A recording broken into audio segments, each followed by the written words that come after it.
Lebih banyak jentera berat diperlukan untuk mengalihkan sebahagian besar kayu balak yang hanyut oleh arus deras ketika bencana banjir berlaku di sekitar kawasan Hulu Langat.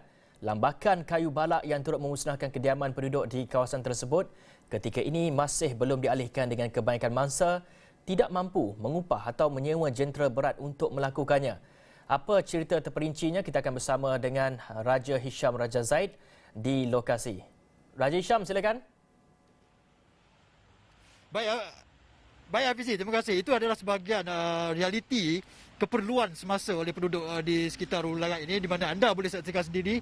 Ini adalah sebahagian kayu balak ataupun kayu yang hanyut akibat banjir yang sebahagiannya memusnahkan kediaman. Dan ini sebenarnya memerlukan lebih banyak jentera berat yang hadir ataupun datang untuk mengangkut kayu-kayu ini keluar daripada kawasan kediaman mereka sebelum mereka dapat membersihkan. Dan kerja-kerja pembersihan dan saya dapati tinjauan sepanjang ini, hampir kebanyakan pesisir ataupun tebing-tebing sungai yang kebanyakan terdapat kediaman penduduk-penduduk di sekitar ini memerlukan jentera berat. Dan itu adalah antara keperluan yang saya lihat mungkin agak terlepas pandang beberapa sisi yang mungkin memerlukan NGO ataupun kerajaan sendiri untuk deploy lebih banyak kenderaan ataupun aset berjentera berat ini untuk mengalihkan kenderaan ini. Dan saya berada di salah satu sebuah rumah ini yang berhampiran dengan tepi sungai ini. Kerja-kerja menggunakan jentera berat itu sedang dijalankan. Nasib baik tuan punya rumah ni sebenarnya dia bekerja dengan construction company ataupun syarikat pembinaan yang di mana syarikat berkenaan dengan baik hati memberikan perkhidmatan jentera berat ini, jentolak ini secara percuma kepada beliau. Itu satu sisi penduduk lah, tapi banyak lagi penduduk yang memerlukan sebenarnya jentera-jentera berat ini.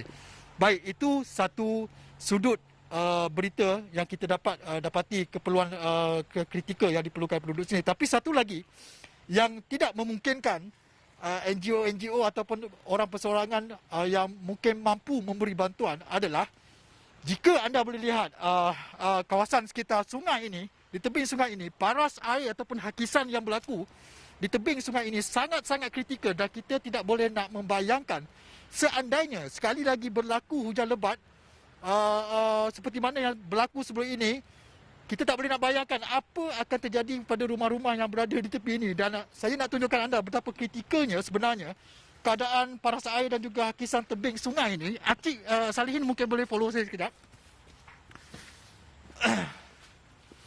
Baik, ini adalah keadaan tebing sungai yang berada di tepi betul-betul tepi bahagian kediaman salah seorang penduduk sini yang sedang melakukan kerja-kerja pembersihan. Dan saya kira pemilik rumah ini, Akak Nohariati, mungkin kita boleh tanya sedikit. Dan saya kira ini adalah antara yang perlu difikirkan oleh kerajaan negeri ataupun persekutuan bagaimana hendak mengatasi masalah tepi sungai. Akak adalah pemilik rumah ini. Ya. Akak melihat sendiri bagaimana hakisan yang berlaku akibat banjir ini. Dan kita tak tahu apa yang akan berlaku selepas ini kalaulah berlaku hujan sekali lagi.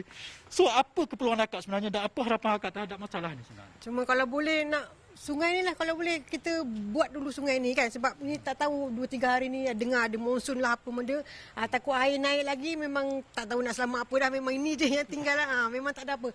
Cuma kalau boleh minta bela sungai ni dulu, dengan jalan depan tu kan nak roboh dah kan, yang tepi sungai tu memang itulah kebetulan. Kalau itu memang itu satu-satu jalan yang ada lah. Akak, sungai dulu memang rapat macam ni ataupun dia ke mana? Dia ke sana lagi ni, ini memang betul rumah ni memang dah laluan air lah. Sebab dia memang jauh ke sana lagi sebenarnya, kalau yang ikutkan betulnya. Dan memang itu pun masalah sebenarnya yang menghantui kebanyakan penduduk di sekitar kawasan ini sebenarnya. Beberapa penduduk juga sempat saya temui dan mereka memang risaukan terhadap soal kritikal hakisan yang berlaku akibat banjir ini, yang tidak memungkinkan orang persendirian ataupun NGO tertentu yang mungkin untuk membantu. Jadi tidak ada pilihan. Kerajaan negeri atau kerajaan persekutuan haruslah dengan kadar segera memikirkan keperluan yang kritikal ini, sebab kebanyakannya risau seandainya sekali lagi hujan turun, ini semua tebing yang menghampiri ke jalan ini, kita tak dapat bayangkan apa yang akan berlaku. Dan ini mungkin bukan sahaja mangsa yang akan sukar nanti, misi bantuan yang telah didapati ketika ini juga mungkin akan sukar disalurkan kepada penduduk-penduduk di sekitar kawasan Hulu Langat ini, Hafizi. Baik, itu mungkin cerita di lokasi daripada Raja Hisham sebentar tadi di Hulu Langat. Begitulah keadaannya Begitulah betapa teruknya keadaan situasi di situ dan pastinya ia memerlukan bantuan daripada kerajaan dan juga daripada pihak-pihak yang sudi untuk menawarkan perkhidmatan mereka, terutamanya untuk mengalihkan kayu-kayu balak yang telah pun sedikit sebanyak mengganggu usaha untuk mereka membersihkan rumah dan sebagainya.